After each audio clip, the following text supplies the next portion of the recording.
η έκθεση της Επιτροπής Εξωτερικών Υποθέσεων του Ευρωπαϊκού Κοινοβουλίου και θα πάει προς ψήφιση στην επόμενη Ολομέλεια.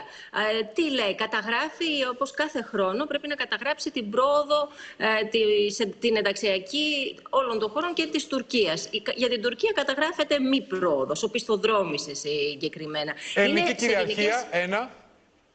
Η ελληνική κυριαρχία κάνει ρητές αναφορές στις σχέσεις με την Ελλάδα και την Κύπρο και καλείται η Τουρκία να σεβαστεί το διεθνές δίκαιο. Έτσι. Αποδοκιμάζουν το ότι η Τουρκία συνεχίζει να παραβιάζει τα κυριαρχικά δικαιώματα της Ελλάδας, μεταξύ άλλων μέσω της προώθησης του δόγματος της γαλάζιας πατρίδας. Πολύ σημαντικό. Καταδικάζουν το ότι παραβιάζεται η ελληνική ΑΟΣ, μιλάνε για την παρεμπόδιση κρίσιμων ενεργειακών έργων της Ευρωπαϊκής Ένωσης, όπως είναι ο αγωγός SystMed, η κατάχρηση του συστήματος Ναύτεξ και κατά τα άλλα όμως εκφράζεται και το τουρκολιβικό μνημόνιο. Χαιρετίζεται το γεγονός ότι ο διάλογος Ελλάδας-Τουρκίας, όπως με τη Σύνοδο Κορυφής Μητσοτάκη-Ερντογάν που είδαμε το Φεβρουάριο του 2026, είναι ένα βήμα προς αποκλιμάκωση στην Ανατολική Μεσόγειο. Και τουρκολιβικό μνημόνιο, Μαρία, να το πάρει πίσω, λέει η Τουρκία.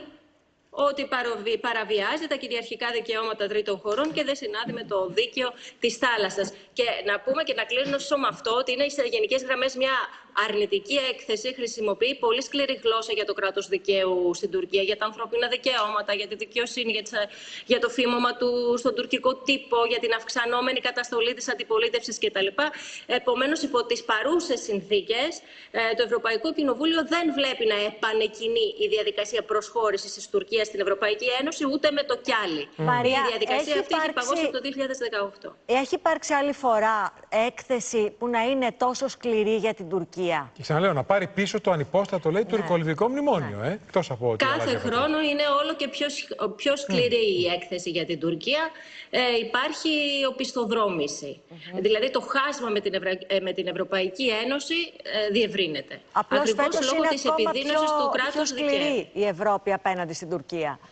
Φέτος. Έτσι είναι. Τώρα, κύριε Καλεντερίδη, με προκαλεί αυτή η έκθεση. Διότι έχουμε δύο πρόσωπα της Ευρώπης. Το σκληρό Ευρωκοινοβούλιο και την Ευρώπη που κάνει δουλειές η Ιταλία, η Ισπανία, η Γερμανία, αμυντικές με την Τουρκία και τη χαϊδεύει σαν να είναι τέρος της Ευρώπης η Τουρκία και όχι η Ελλάδα. Συγγνώμη, δεν ταιριάζουν αυτά δύο, δεν μου κολλάνε.